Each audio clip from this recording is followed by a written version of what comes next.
Hello everyone, it's Jamarl Thomas. Welcome to the Progressive Soapbox. Hope everyone is doing okay this morning. I also hope the notification goes out the way I intend the notification to go out. Let me send it once more. Also, let me check my sound, make sure people can hear me when I am saying stuff, because I've done videos where I've said stuff for like 15 minutes and nobody heard me. Yeah, it's Saturday morning. It's early. Guy McPherson is coming on at 10 a.m. this morning. That should be an amazing interview. McPherson goes along with this idea that it's already too late. We're at an extinction level event, and that extinction level event is caused by human behavior on this planet. He will be on at 10 a.m. That should be a very interesting conversation, to say the least. I have all sorts of questions. I'm probably only going to keep him for about 20 minutes. But he was nice enough to come on the show. I've heard him give other lectures. This should be hair-raising and fascinating. 10 a.m. The thing I want to talk about right now... Oh, by the way, that little link in the description. Super Chat is disabled for the channel for the time being, at least for about a month. If you want to donate, you can donate with the link in the description box. It's a Super Chat alternative. It's through PayPal. It's not shady in the least. A little Star Trek figure will come up on the side of the screen and dance and shake and all this other stuff. So, if you do, thank you very much. That is not a push. That's just a heads up. Look at this picture. I love this picture. It's brutal. There's things that you can communicate in a picture and an image that's difficult to get across in words. Even when you're talking about something in words, you can never really communicate exactly what you're saying. You can only communicate tangential to what you're saying. You can only hit it from the side. I can only give examples. I can only give pictures, illustrations. I can only give to you in words illustration to get across what's internally to me, because the words themselves always fall short of what I'm trying to get across. What is this person who drew this trying to get across? The grim reality of a wage slave. And the fact is, you can make an argument that this is the grim reality of life on this planet. Here's the catch though. The low wage, the high rent, the plutocrat that's turning the Dow. That wage slave, the 99% of humanity, has to voluntarily get in that vice. At this point, it becomes a choice. Not an individual choice, a collective choice. What is the level of existence that you, as a human being, want to live on this planet? Do you believe that 1% of the population should get all of the spoils? Do you believe they should have domain over all of the resources? Do you believe that this is what life should be? I ask these questions because I want to pull people out of this idea of just the individual person is doing this particular job, a person is doing that particular job, to ask a larger question on what should life be like on this planet? And should it be a situation where you give all of the resources to the top 1% and allowing everyone else to be exploited in the process? The guy who's turning the vice might as well be Jeff Bezos. The people who are in the vice might as well be an Amazon worker. And I would wager to you that if they described it, this would be the situation to which they would be describing. It's not just Amazon. I'm focusing on Amazon because that's what the story is going. But I thought this picture illustrated wage slavery beautifully. Is there any wonder that the people in our society, and not just our society, are flipping out, are violent, are doing whatever they need to do to make ends meet, are losing trust in the political class as their situation gets worse and worse? Mass shooting every day, gun violence every day, violence every day. And I'm talking about in numbers that go beyond what is in the rest of the industrialized world. You have a sick society. This doesn't even get across the health consequences and everything else. Opioid abuse. Why do you think people are abusing drugs to this degree? Why are we the drug capital of the world? I don't believe that this is entirely related to the kind of economic stress or the stress that we have from the standpoint of our lives. But I would wager to you that having somebody in a dead-end job where you're turning human beings into robots, cogs in a wheel, where you've ensconced them in scarcity, where scarcity at this point becomes a choice. If the rest of the wealth did not funnel to the top 1%, I would present to you that you would have more wealth to make sure that people aren't living on the street. People aren't struggling for school and everything else. My godson recently, you could say, flunked out of school. That's a fair way to put it. He flunked out of school. The flunking out of school thing, I don't particularly like. He's acting out. But that being said, he's come to a conclusion later on of, okay, I want to go back to school. I think he's 19. And they told him, you have a $20,000 bill for, it was like 1 year of school.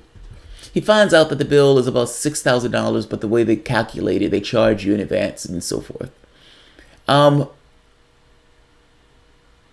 child who at some point decides, yes, I do actually want to go to school because I can't do anything else. I need to get an education. That child, I agree, he fucked up. But that child, to some degree, is being penalized with a bill. I assume for the moment that he didn't fuck up. Do you really want to put $50,000 on the back of somebody's head if they're just a child? And assuming for the moment just a person is trying to live, do you really want to force them to get a car as opposed to public transportation? Do you really want to force them to get some kind of private health insurance plan when as a collective we can come together and do that in a cheaper way? I'm getting across that our society is a choice. These are policy decisions. When my mom is looking at her car note and she's like, God, man, I need to get these car bill down because I have these other bills and everything else. Her life becomes fundamentally more difficult because of all the bills that she has to pay while at the same token having a salary that hasn't gone up in the past 40, 50 years. They're policy choices that we're born into, that we don't necessarily even know that we're born into, that make our lives materially harder. It was a policy choice to not necessarily expand public transportation as opposed to expanding the cars. She has a car note. We all have car notes, at least in Virginia, because we don't necessarily have good public transportation. These things are choices. These are policy choices. These are not acts of God. I want to move to the Amazon thing, because let's get to another policy choice. And in this case, you can say private enterprise. This vice grip that's put on this person, that's Jeff Bezos. And the person who's working here is an Amazon worker. That Amazon worker, based on their needs, you're being forced by your needs. I need to eat. I need to sleep. I need to have a roof over my head. My society would allow me to go destitute. I am forced to choose a plantation. I'm forced to do so. If I don't necessarily have any marketable skills, the private enterprise, I have to give myself, my labor, I have to sell myself to whoever I can sell myself to. And in this case, they found a greedy, graspy Jeff Bezos willing to take them in for Amazon. Now the catch is, the people who are working here, some of these people are desperate for a job. I would say everybody to some degree is desperate for a job, otherwise you're going to be out on the street, but there's some job better than others. Amazon, however, you could imagine if you don't necessarily have a high labor job, you could always fire somebody and bring somebody else in if you don't necessarily like the conditions. I experienced this myself working in New York, where certain workers in the company were easily replaceable. And if those workers replaced, those workers would be replaced. Same thing here. The thing is, the conditions that Camille is talking about in this story are deplorable. And in this case, Amazon workers are saying that despite having evacuation orders because of the fires that are in California, Amazon is forcing its employers to work. Amazon is forcing some of its employees to work. This is Camille's story. This is World Socialist website. I've had difference of opinion with them with some of their stuff, but Camille, she's talking about her story. I would not wish for Amazon on my worst enemy. I would not wish Amazon on my worst enemy. Southern California Amazon worker reports company forcing employees to work despite fire evacuation orders. So they sat down with one of the workers, Camille, and she told her case. Currently, tens of thousands of homes in Riverside County are under risk of being engulfed by the holy fire, which has burned over 10,000 acres since Monday and is only 5% contained, with authorities reporting no end in sight. Camille said the fire has created even more dire working conditions, and particularly for those under evacuation orders. The air quality is horrible at the facility. The fire is so close they're closing schools, yet Amazon is still forcing us to work. Some of my co-workers have homes that are in danger of being lost, yet they aren't letting them leave. The company's disregard for workers during the emergency situation is part of the larger pattern Camille outlined to the IAWV reporters. It's really hot in there. The management have scanners that gauge the temperature in the morning and then set the air conditioner on at an uncomfortable 80 degrees. Can you imagine walking all day for 10 hours in an 80-degree room? They have it running at 80 degrees and it's supposedly conditioning the air. That's what they say. You walk in the building and you feel like you just want to go home. During the last heat wave, the temperatures would reach 118 degrees inside the facility. The senior operations official said that if it was going to get any hotter, they would have to shut down the whole place. But how much hotter does it have to be? Does someone have to pass out or die? The Hazlet facility where Shannon Allen worked often had a heat index of 80, 90, even 100 degrees. Coupled with stifling heat, Camille works 10 hours a day and often has to take on the work intended for 2 individuals. People are constantly quitting and Amazon does not want to open up transfers. We are losing people every day. We're losing people every month, and it's essentially double the work for all of us. Working at Amazon demands an unsustainable level of physical activity. I walk about 12 miles a day, but I really feel bad for all of the pickup workers. They can walk up to 20 miles a day and sometimes more. Camille added, we can't have our phones on us, but a lot of pick workers track their numbers with Fitbit or Apple Watch, she remarked. Pick workers has 10 hours a day and 6 days a week. Imagine walking for 120 miles and 60 hours per week. Then you got 1 day off to recuperate and you have to do it all over again. When I say wage slave, you think I'm being inflammatory. What is this? What is this? You think they're doing this because they want to necessarily do this? Nobody does this because they want to. They're doing this because they feel like they have to. Bezos has a leash around their throats as they go about their day, purely because their physical needs are at stake. Due to low pay at Amazon, Camille was forced to move back with her parents. She explained that most people she knows at the facility began at $11.75 an hour and received 25-cent raise every 6 months. I'm grateful for having the option to go back to live with my parents. I know some people in there aren't making it. They have 2, 3, 4 kids, so they don't even have the option to quit. You could choose your plantation. But you are choosing a plantation. When IAWV reporters explained that the casualization of labor and the driving down of wages were policy of bringing jobs back to America, Camille agreed it had gotten worse over the years, but Amazon doesn't care. They don't care if you quit. They don't care if you get injured. Whatever happens, Amazon is just going to replace you. Think about that. You're in a job where the management looks at it and says, look, I don't really care because at the end of the day, if you quit, there's going to be somebody else here to take your job. We have a surplus of people clamoring to get our shitty job. This is amazing. I mean, the part by itself where you're talking about Amazon workers are forcing people to work in fires, that's mind-blowing. Not shocking, just mind-blowing that we as a society allow it. If you allow people to keep slaves, they'll keep slaves. It's the society that comes together and says, yeah, we don't allow this behavior. This goes beyond the pale.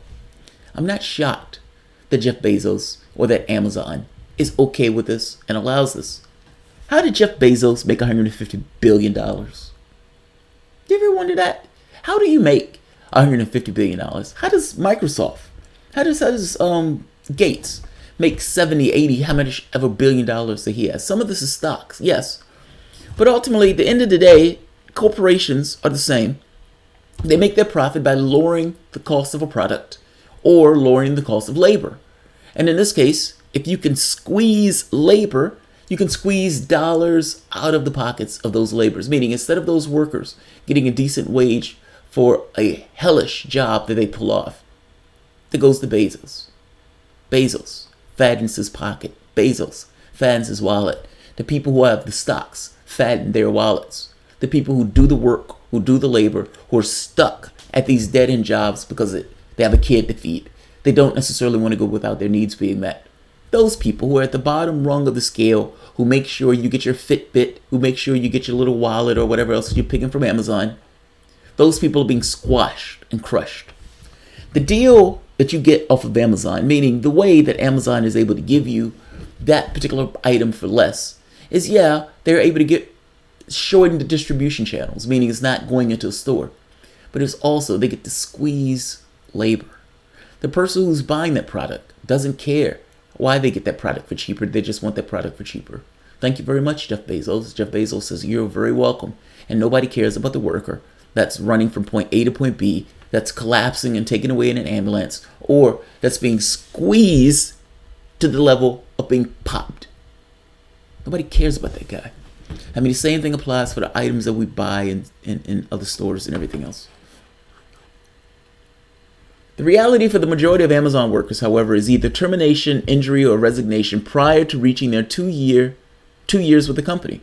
Many workers believe Amazon management commonly fires workers arbitrarily as they approach the date by which stocks are issued. Meaning Amazon is cut down on the amount that they were paying people. It's Amazon. Jeff Bezos needs to make his billions. And instead giving them stocks with the 2-year marker, saying when you hit 2 years, you will get stock options. With the idea that these people are being fired arbitrarily before they get the 2-year mark. Because after all, if you can fire them, they won't get those stock options. But you've gotten them to work for nearly 2 years. It's corporate America. Get rich or die trying. I'm going to put the article at the bottom. I don't want this one to go too long. But she's talking about physical injury. She's talking about people not being able to afford the cost of living.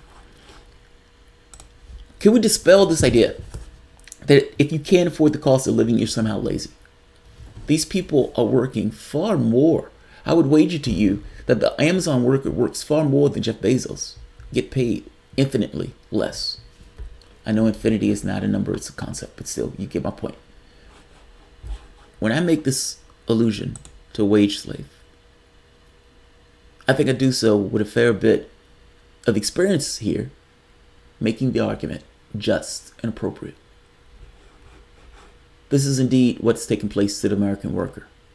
And the aberrant behavior that you see in America, I would put forward, is attributed mainly to this. I can't say entirely, but in large part to this dynamic in your society. A 1% ripping out profits and resources from the workers of the country. All right, I'm not going to keep this long because I have Guy McPherson next. But let's see who's here. If anybody here this early in the morning, we have people here. Wow. I'm convinced Jeff Bezos is really Lex Luthor. He comes from the universe to ours, but that has no Superman. That's hilarious. Amazon is heavily subsidized with low to nothing in taxation. Tax outflux. Yeah, it is. It is. I understand why Bezos would say I should have an unlimited wage. Meaning, if I'm able to get $150 billion, fair enough. However I'm able to do it is however I'm able to do it. Fair enough. I get why he would say that.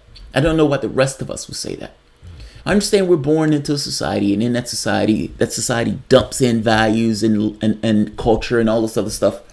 And it also dumps in behaviors, habits. Meaning what we consider to be work and all this other stuff, we consider this to be normal. I propose to you that it's abnormal for a group to say that 1% should get the majority of the resources or gets to make the decision on how those resources are distributed or used. That's what I propose to you. I propose to you that people doing inane jobs, making ridiculous stuff, as opposed to things that people actually need and having technology work for those people, is somewhat of a ridiculous thing. If you were a person sitting on the moon and you looked at this society and you saw that one guy had $150 million, you would be aghast at why the rest of the society would allow it. We need a reevaluation in how we go about our affairs. Jeff Bezos is not a success story. Jeff Bezos is a failure of your economic and democratic system. The idea that you have Amazon workers working in conditions like this is atrocious. It should be intolerable. If not to the plutocrat who makes his money off of this, to the rest of the society. You should not want your brethren in situations like this. This could very well have just been you. By the grace of God, go you. And as such, can we at least look to protect each other on this? I guess I look at this as collective self-interest. Why would you want anybody working in conditions like this? Why? Anybody. Like this. Look, I look at human beings as being robots. I don't think they're fully entirely robots, but I look at them as being robots because it allows an easy way or easier way for me to do analysis in regards to how people are going to behave and how people are going to act. And even from the standpoint of how I am in relation to the rest of the system. If millionaires and billionaires can make the argument that we can do whatever we want, that we can act in self-interest, and that the interests of the 1% should matter, fair enough. Okay, the interest of 1% has their pull. Now, my interest is of the 99%, and I make the same argument that the collective 99% can make any choice what they want within regards to democratic choice and how they organize their society. If that means an expropriation of shit like this, meaning 95% of the wealth does not go to the top 1%, and that wealth is used to make sure that people are fed, clothed, educated, housed, then I think that's the way it needs to go. Meaning, it is weird to me that the overwhelming majority of the resources go to the top 1%. There was no one here to get those resources, meaning anything that was taken was stolen, either through blood or through blunt force. Why on earth does the rest of the population allow this? If the 1% can make the argument for free will, free choice, freedom, and all this other stuff, the 99% can also make that collective choice of freedom. I would make the argument that that freedom is making sure that people have the things that they need. And giving 95% of the wealth to the 1% is not the way to do it. We need a reevaluation in the way we go about our affairs. And I would say that reevaluation needs to start with how we are organized. The idea that we're treating each other like this is abominable. I understand why a 1% that is completely disassociated from the people who are in these buildings, I understand why they'll do it. I'm saying I don't understand why the rest of us allows it. That needs to change. Whether you're to the left, to the right, whether you're right winger or whatever. In fact, I don't even need everybody. I am going for just the majority. The 20-30% that voted for Trump because he thought it was going to do something different. Then there's no way you can think that this is okay. Maybe you do, but I don't necessarily see the point of the 1% running roughshod. Anthony, did you see the Fox News video going ballistic over Beaverman law in the New York state that would give workers 3-month paid leave? They're literally the channel of management. No, the Fox News is a channel of the 1%. Yes, the 1% will go bonkers if you believe if you're going to give workers anything. Here's the other thing. If you ever see a thing where we're raising wages, that stock price will fall. Have you noticed that? Meaning as long as wages are low, the stock market goes up. And yet the stock market is seen as one of the measures of the economy. This is somewhat of a scam. All of this is oriented around the top 1%. I'm saying that I understand why the 1% will orient themselves that way. I'm talking about everyone else. This is a Ponzi scheme. and they're taking advantage. And the 1% and the rest of us needs to acknowledge as such and do something different. All right, let me end this. Guy McPherson is coming up in 10 minutes.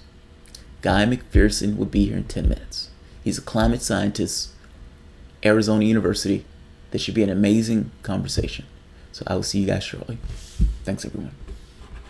And Anthony, thank you very much for your help with the channel, man. It's appreciated. Thanks, guys.